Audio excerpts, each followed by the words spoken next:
நுட்பம் கவிதை இணைய இதழுக்கான கவிதைகள் வாசிப்போம். தீபிகா நடராஜன்.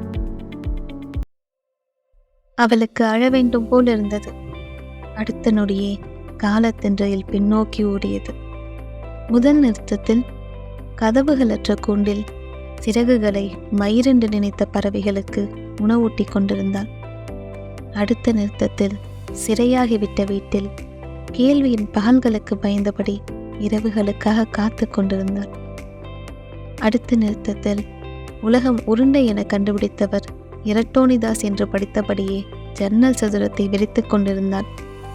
தினக்குடிக்கும் அடிதடிக்கும் பழகிய தன் பழைய கண்களை பார்க்க விரும்பாது அடுத்தடுத்த நிறுத்தங்களை தவிர்த்து விட்டாள். இப்போது அவளுக்கு சிரிக்க வேண்டும் போல இருந்தது. அதே பின்னோக்கிய ஓட்டம், அதே பழைய நிறுத்தங்கள்.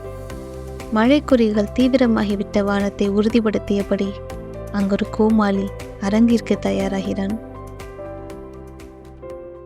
என் வாழ்வை எனக்கு வாழ தெரியுமென முகவரி எழுதாமல் தபால் உரையிலிட்ட கடிதம் ஒன்று நெடுநாளாய் என்னிடம் உண்டு. தீர்க்கமான முடிவுக்கு பின் அதை யாரிடம் சொல்வதென்று தெரிவதில்லை. எனக்கென வரும் அதிர்ஷ்டங்கள் பாதி வழியிலேயே குழம்பு விடுகின்றன. வீடு வரை வரும் மீட்பர்கள் வாசலோடு திரும்பி விடுகின்றனர். மலர்தலை மறந்த என் மரங்களுக்கு நினைவில் எஞ்சியது இலையுதிர் காலம் மட்டுமே.